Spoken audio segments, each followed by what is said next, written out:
Puji Tuhan, kita berjumpa kembali dalam anugerah Tuhan. Kesempatan ini saya ingin berbagi kebenaran firman dengan tema Fakta Alkitab, ambisius sama dengan mampus. Saya teringat perkataan dari seorang motivator terkenal bernama Tung Desem Waringin yang mengatakan, ambisius tanpa kesabaran dapat memusnahkan karir yang paling menjanjikan. Saudara, kalau kita melihat fakta Alkitab, ternyata sudah sejak lama menegaskan hal itu, bahwa melalui kisah-kisah beberapa tokoh yang ambisius, kita bisa peroleh hasil akhirnya atau akhir hidupnya mengalami kerugian, bahkan mengalami kematian. Saudara, semua manusia boleh ambisi. Itu hal yang wajar. Itu adalah hal yang sah. Tetapi ambisius, apalagi tidak disertai dengan kesabaran, akan merugikan, menghancurkan karir, bahkan menghancurkan seluruh hidupnya. Mari kita melihat kepada fakta yang pertama yang ada di dalam 2 Samuel pasal 15 ayat yang ke-6 sampai pasal 18 ayat yang ke-18, yaitu kisah Absalom anak Daud. Absalom ini pandai mengambil hati. Ketika orang-orang Israel datang hendak berjumpa dengan Raja Daud untuk diadili perkaranya, maka Absalom sering berada di depan untuk menyambut mereka.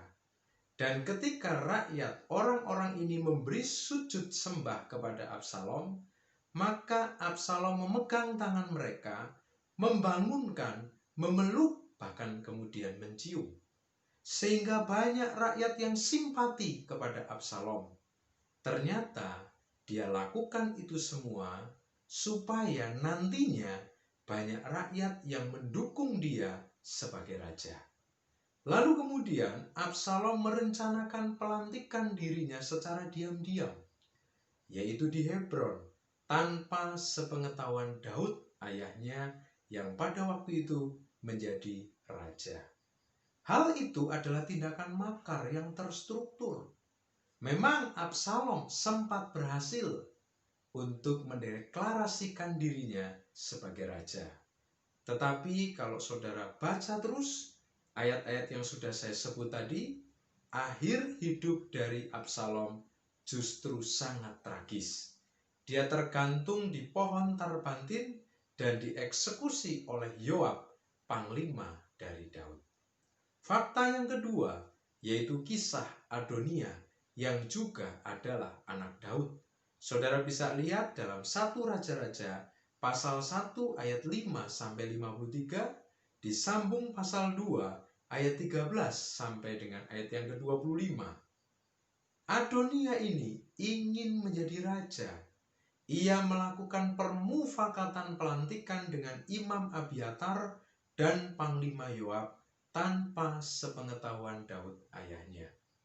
Lalu kemudian setelah mendengar bahwa Salomo yang menggantikan Daud sebagai raja, Adonia mengalami ketakutan yang begitu hebat. Lalu kemudian dia diampuni oleh Salomo.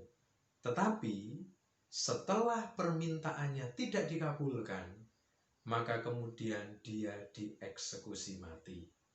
Jadi, 2 kisah yang adalah anak Daud yang ambisius dan tidak disertai kesabaran berakhir kehancuran, berakhir kematian. Nah, mari kita lanjutkan kepada fakta yang ketiga, yaitu janda dari seorang nabi bersama dengan 2 anaknya.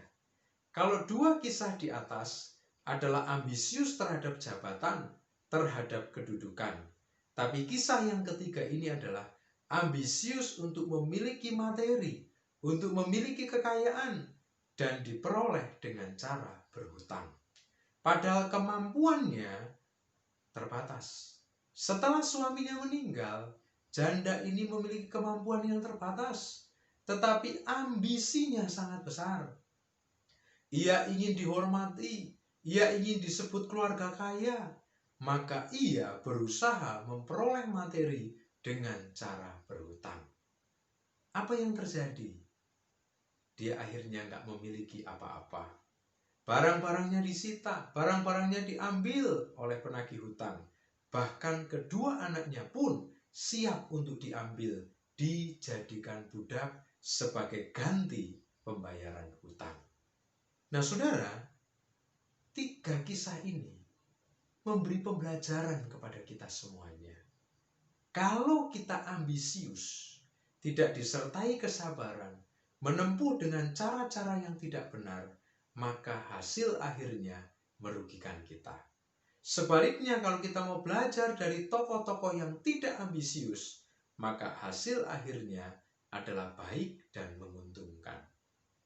Kita lihat Yusuf, 13 tahun dia harus mengalami masa sulit. Lalu kemudian mimpinya terwujud. Dia sabar. Lalu kemudian kita ingat juga cerita Daud. 13 tahun juga setelah pelantikan, baru kemudian dia bisa menjadi raja Israel. Lalu kemudian Yosua, kurang lebih 40 tahun menjadi pendamping Musa. Dia tidak ambisius, dia tidak ingin cepat-cepat menggantikan Musa. Setelah Musa mati, baru kemudian dia menjadi pengganti Musa dan berhasil memimpin orang-orang Israel masuk ke tanah perjanjian. Dan masih banyak tokoh yang lain yang tidak ambisius dan berakhir baik serta menguntungkan. Jadi ingat, ambisius tanpa disertai kesabaran akan merusak karir, bahkan akan membunuh kita semuanya. Tetapi sebaliknya, yang tidak ambisius akan menikmati keuntungan yang besar. Kiranya 3 fakta itu memberikan pembelajaran yang baik bagi kita semuanya, supaya kita menjadi orang-orang yang menikmati keuntungan, menikmati keberhasilan. Tuhan Yesus memberkati.